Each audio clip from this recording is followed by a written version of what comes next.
Hi friends, কেমন আছো তোমরা? আশা করছি ভালোই আছো। আমি ভালো আছি। তো অনেকদিন পর আমি একটা লং ভিডিও দিচ্ছি। আমি অনেকদিনই ভিডিও করার কোনো সময় পাইনি। আর কিন্তু আমি আগের ভিডিওতেই বলেছিলাম যে শ্বশুরমশাই একটা কেস করেছিলেন হাওড়া কোর্টের ব্যাপারে। তো অনেক ভিডিও আমি করেইছি। তো হাইকোর্টে এবারে উনি কেস করেছেন। তো এটা আমি আগেও দেখিয়েছিলাম, আবারও দেখিয়ে দিচ্ছি। এই নাও, দেখে নাও। এটা করেছে, এই যে এখানে কেস নম্বরটা দেওয়া আছে, state of West Bengal and others, মানে পুলিশের নামে করেছে, যে লোকাল পুলিশ, সাঁতরাগাছির লোকাল পুলিশ স্টেশন, আর আমার নামে, আমাদের নামে, মানে ফ্যামিলির নামে, আমার মা আর বাবা সবার নামে। তো এটা আমি বলেছিলাম যে এখানে এই আরেকটু নিচে তুমি দেখাচ্ছি, দেখো তোমাদের। এই কেসের ডেট ছিল 13 তারিখে। 13 তারিখে সোমবার পড়েছে, রবিবারটা তার আগের দিন, শনিবার দিনকে এই সমনটা আমি পেয়েছি। মানে এমনভাবে প্ল্যান করে সমনটা আমাকে পাঠানো হয়েছে যেন আমি, আর রবিবারে তো কোর্ট বন্ধ থাকে সবাই তোমরা জানো, লয়ারের সঙ্গে না আমি কথা বলতে পারি, বা যে হাইকোর্টে যাওয়ার জন্য যে টাকা জোগাড় করতে হয় সেটা যেন না করতে পারি, আমাকে হ্যারাসমেন্ট করার জন্য ঠিক তার আগের দিনকে, মানে শনিবার দিনকে এটা পাঠানো হয়েছে। আর এটা কিন্তু বাই পোস্টে আসেনি। বাই পোস্টে আসা কখনোই সম্ভব ছিল না, কেননা ওরা পিনকোড নাম্বারটা ভুল লিখেছিল, আর ওদেরই কোনো লোক এসে আমার হাতাহাতি দিয়ে গেছে। তো তখন যেহেতু আমি বাড়িতে ছিলাম না, আমি ফিরে আসার পর মার কাছে দিয়ে গেছে, মা বা বাবার কাছে। তো মা বাবার কাছ থেকে আমি এই সমনটা পাই। তো আমি খুবই ক্লান্ত হয়ে এসেছিলাম। এসে আমি মাকে বলছিলাম যে মা, আমার খুব খিদে পেয়েছে, খেতে দাও। তো ওই জন্য বাড়িতে আসার সঙ্গে সঙ্গে মা আমাকে দেয়নি, মা আমাকে খেতে দিয়েছে। আমি খেয়ে নিয়েছি, মানে খাওয়াটা জাস্ট কমপ্লিট করেছি, তখনই আমাকে এই সমনটা দিয়ে বলছে যে হাইকোর্ট থেকে চিঠি এসছে। না, মা বলছে যে তোর একটা গিফট আছে। তো আমি ভাবলাম আমার জন্য আমার কী গিফট আছে। আমার তো গিফট যা পাওয়ার, আমার বিয়ে করতে গিয়ে আমি পুরো একটা বড় গিফট পেয়ে গেছি।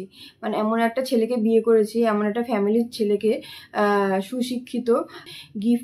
গিফটের আর কোনো শেষ নেই। সে বিয়ের 1 বছর পর থেকে, যখন থেকে ও 1 বছর এখানে চাকরি ছেড়ে চলে গেছে, তারপর থেকে আমার গিফটে শুরু হয়েছে আমার জীবনে গিফট পাওয়া।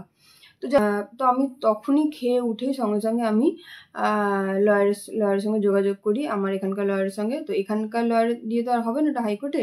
তো উনি আবার হাইকোর্টের সঙ্গে যোগাযোগ করে, হাইকোর্টের লয়ারের সঙ্গে। সেইভাবে 13 তারিখে ছিল, 13 তারিখে ফার্স্ট দিন ওখানে অ্যাপিয়ার হই। তো আমি বলেছিলাম যে হাওড়া কোর্টে যে শ্বশুরমশাই যে কেসটা করেছিলেন, তার অর্ডার যেটা আছে, তার রায়টা আমার পক্ষেই বেরিয়েছে। আর আমি দেখেওছিলাম, এই দেখো তোমরা দেখে নাও, এই যে এতগুলো পাতার, এইটা হচ্ছে আমার পক্ষে রায়টা করেছে, মানে শ্বশুরমশাইয়ের বিপক্ষে। শ্বশুরমশাই যেটা চেয়েছিলেন সেটা কোর্ট থেকে অর্ডারে হয়নি, তাই জন্য উনি আবার হাইকোর্টে করেছিলেন। তো আমার সেটা বলা হয়নি যে ওই কোর্টে কী হলো, বিভিন্ন কারণে। তো এই যে ওই কোর্টে, এটা হচ্ছে মানে হাইকোর্টের অর্ডার শিট। এই দেখো, এটা আমি ডাউনলোড করেছি অনলাইনে। এই 2 পাতার অর্ডার।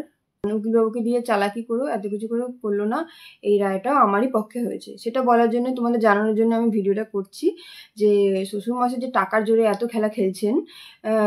হাওড়া কোর্টে তো আমাদের পুরো ফ্যামিলিটাকে পুরো শেষ করে দিয়েছে, আমার বাবাকে শেষ করে দিয়েছে, বাবার জীবন শেষ করে দিয়েছে, আমার জীবন তো শেষই করেছে। আমি দেখিয়েছি, ওই কেস নাম্বার দিয়ে সার্চ করলেও তোমরা অনলাইনেও হাইকোর্টের মধ্যে যে কেসটা চলছে ওই কেসটা কিন্তু দেখতে হবে, কারণ হাইকোর্টে সব কিছুই মানে ইউটিউবে আপলোড করাই থাকে প্রত্যেকটা কেসে। যারা জানো হাইকোর্টের ব্যাপার তারা তো জানবেই, যে প্রত্যেকটা কেস ওখানে, প্রত্যেকটা কোর্টরুমের ভিডিও আপলোড করাই থাকে প্রত্যেক দিনে। তো ওই জন্য আমারটাও আমি যেদিনকে গেছি সেদিনকে আমার কেসটা হয়নি। তারপরে সেদিনকে আমি পেমেন্টটা করে চলে এসেছিলাম আমার লয়ারকে। তারপরে আমি ওটা অনলাইনে দেখি, ইউটিউবে যেমন লাইভ হয়, সেই লাইভে আমি দেখেছি আমার কেসটা। তো ওখানে দেখছিলাম, ওখানে যে যিনি জাজ ছিলেন, উনি জাজের নাম বললে অনেকেই জানতে বুঝতে সবাই জানো, অভয়ার যে হত্যাকাণ্ড, জাস্টিস যেই জাজের কাছে আছে, সেই রুমে আমার কেসটা উঠেছিল। দেখো তলায় যেটা লেখা আছে, জাস্টিস তীর্থঙ্কর ঘোষ অন 13/1/2025, মানে 13/1/2025 ডেটটা ছিল।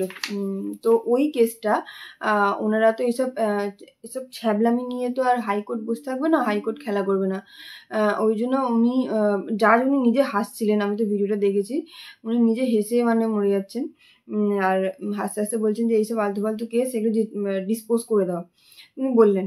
তো ওটা সেই দিনকে ওই একটা দিনেই ওটা ডিসপোজ হয়ে গেছে, আর একদিনে উনি রায়টা দিয়ে দিয়েছেন। তো রায়টা আমার পক্ষে দিয়েছেন, মানে ওনারা যেটা চাইছিলেন সেটা তো আর উনি পেলেন না শ্বশুরমশাই। তো এরপরেও আমাদের হাওড়া কোর্টে কেস হয়েছে, মানে হাওড়া কোর্টে যেমন ডেট পড়ে সেরকম তো পড়ছেই। আর ওখানে আমার 2 বছর ধরে আমারই সাক্ষী হয়ে যাচ্ছে, মানে আমার বাবার শরীর খারাপের অনেক আগের থেকে আমারই সাক্ষী হয়ে যাচ্ছে। সাক্ষীটাকে ওরা চালিয়ে যাচ্ছে। যেহেতু কেন চালাচ্ছে, আমি তো এখানে মানে হাওড়া কোর্টের সমস্ত তো জানোই, এখানে সব আলু পটলের মতন লয়াররা বিক্রি হয়ে যায়, ওইভাবেই চলছে কেস। ওই জন্যই আমার 2 বছর ধরে আমার কিন্তু সাক্ষী শেষ হচ্ছে না।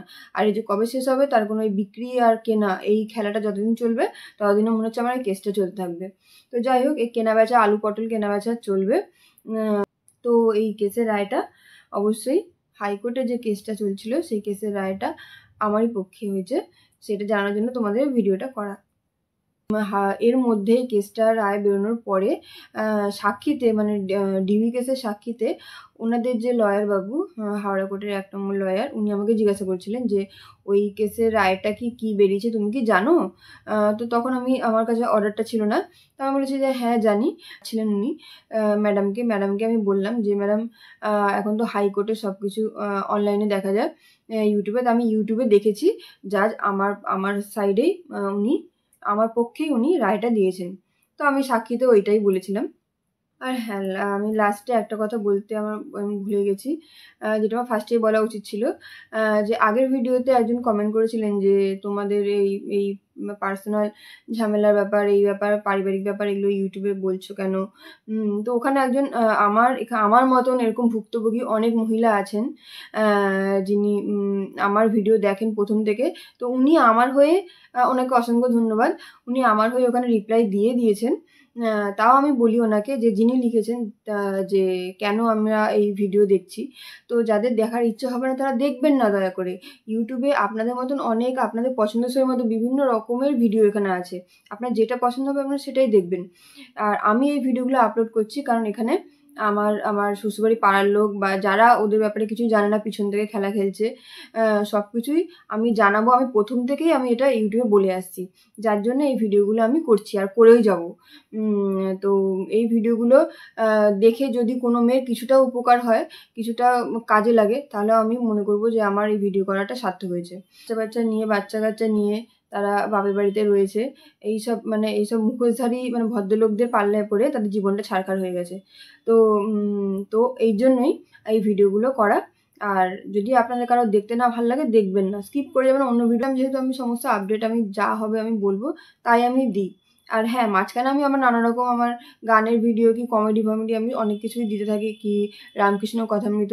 তো আমি এইগুলো কেন দিই, কেননা আমার রোজ দিন তো আর কোর্টের কেস থাকে না যে রোজ দিন আমি কোর্ট কেসের ভিডিও আপলোড করব।